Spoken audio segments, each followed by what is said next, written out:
Ketika hari mulai siang, semua imam kepala dan tua-tua bangsa Yahudi berkumpul dan mengambil keputusan untuk membunuh Yesus. Mereka membelenggu dia, lalu membawanya dan menyerahkannya kepada Pilatus, wali negeri itu. Pada waktu Yudas yang menyerahkan dia melihat bahwa Yesus telah dijatuhi hukuman mati, menyesallah ia. Lalu ia mengembalikan uang yang 30 perak itu kepada imam-imam kepala dan tua-tua dan berkata, "Aku telah berdosa karena menyerahkan darah orang yang tak bersalah." Tetapi jawab mereka, "Apa urusan kami dengan itu? Itu urusanmu sendiri." Maka ia pun melemparkan uang perak itu ke dalam bait suci, lalu pergi dari situ dan menggantung diri. Imam-imam kepala mengambil uang perak itu dan berkata, "Tidak diperbolehkan memasukkan uang ini ke dalam peti persembahan, sebab ini uang darah." Sesudah berunding, mereka membeli dengan uang itu tanah yang disebut tanah tukang periuk untuk dijadikan tempat pekuburan orang asing.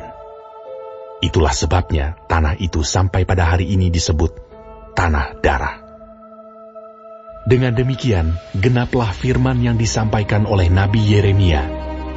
Mereka menerima 30 uang perak, yaitu harga yang ditetapkan untuk seorang menurut penilaian yang berlaku di antara orang Israel. Dan mereka memberikan uang itu untuk tanah tukang periuk, seperti yang dipesankan Tuhan kepadaku. Lalu Yesus dihadapkan kepada wali negeri, dan wali negeri bertanya kepadanya, "Engkaukah Raja orang Yahudi?" Jawab Yesus, "Engkau sendiri mengatakannya." Tetapi atas tuduhan yang diajukan imam-imam kepala dan tua-tua terhadap dia, ia tidak memberi jawab apapun. Maka kata Pilatus kepadanya, "Tidakkah engkau dengar betapa banyaknya tuduhan saksi-saksi ini terhadap engkau?" Tetapi ia tidak menjawab suatu kata pun, sehingga wali negeri itu sangat heran. Telah menjadi kebiasaan bagi wali negeri untuk membebaskan satu orang hukuman pada tiap-tiap hari raya itu atas pilihan orang banyak. Dan pada waktu itu, ada dalam penjara seorang yang terkenal kejahatannya, yang bernama Yesus Barabas. Karena mereka sudah berkumpul di sana, Pilatus berkata kepada mereka, "Siapa yang kamu kehendaki kubebaskan bagimu?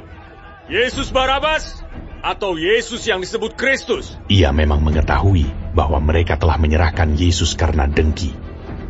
Ketika Pilatus sedang duduk di kursi pengadilan, istrinya mengirim pesan kepadanya, "Jangan engkau mencampuri perkara orang benar itu. Sebab karena dia aku sangat menderita dalam mimpi tadi malam." Tetapi oleh hasutan imam-imam kepala dan tua-tua, orang banyak bertekad untuk meminta supaya Barabas dibebaskan dan Yesus dihukum mati.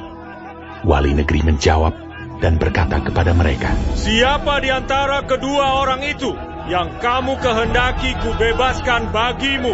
Kata mereka, "Barabas!" Kata Pilatus kepada mereka, "Jika begitu, apakah yang harus kuperbuat dengan Yesus yang disebut Kristus?" Mereka semua berseru, "Ia harus disalibkan!" Katanya. "Tetapi kejahatan apakah yang telah dilakukannya?" Namun mereka makin keras berteriak, "Ia harus disalibkan!" Ketika Pilatus melihat bahwa segala usaha akan sia-sia, malah sudah mulai timbul kekacauan, ia mengambil air dan membasuh tangannya di hadapan orang banyak dan berkata, "Aku tidak bersalah terhadap darah orang ini. Itu urusan kamu sendiri." Dan seluruh rakyat itu menjawab, "Biarlah darahnya ditanggungkan atas kami dan atas anak-anak kami." Lalu ia membebaskan Barabas bagi mereka, tetapi Yesus disesahnya, lalu diserahkannya untuk disalibkan.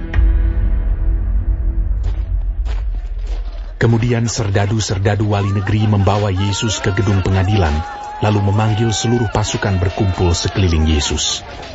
Mereka menanggalkan pakaiannya dan mengenakan jubah ungu kepadanya. Mereka menganyam sebuah mahkota duri dan menaruhnya di atas kepalanya, lalu memberikan dia sebatang buluh di tangan kanannya Kemudian mereka berlutut di hadapannya dan mengolok-olokkan dia, katanya, Salam, hai raja orang Yahudi. Mereka meludahinya dan mengambil buluh itu dan memukulkannya ke kepalanya. Sesudah mengolok-olokkan dia, mereka menanggalkan jubah itu daripadanya dan mengenakan pula pakaiannya kepadanya. Kemudian mereka membawa dia keluar untuk disalibkan. Ketika mereka berjalan keluar kota, mereka berjumpa dengan seorang dari Kirene yang bernama Simon. Orang itu mereka paksa untuk memikul salib Yesus. Maka sampailah mereka di suatu tempat yang bernama Golgota, artinya tempat tengkorak. Lalu mereka memberi dia minum anggur bercampur empedu. Setelah ia mengecapnya, ia tidak mau meminumnya. Sesudah menyalibkan dia, mereka membagi-bagi pakaiannya dengan membuang undi. Lalu mereka duduk di situ menjaga dia. Dan di atas kepalanya terpasang tulisan yang menyebut alasan mengapa ia dihukum. Inilah Yesus, Raja orang Yahudi. Bersama dengan dia disalibkan dua orang penyamun, seorang di sebelah kanan dan seorang di sebelah kirinya.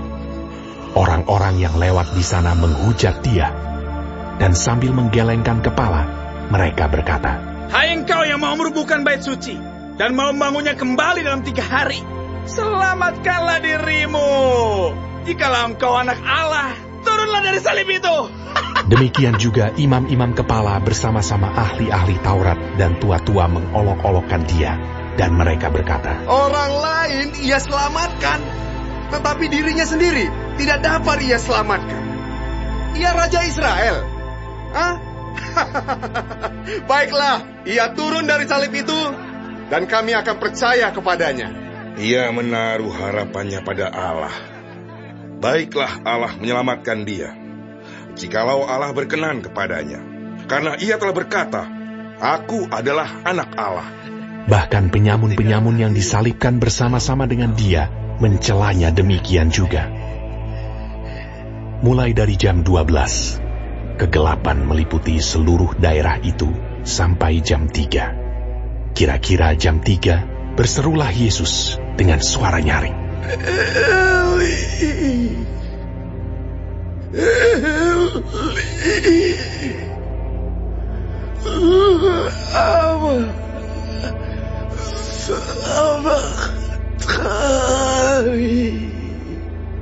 Artinya, Allahku, Allahku, mengapa engkau meninggalkan aku?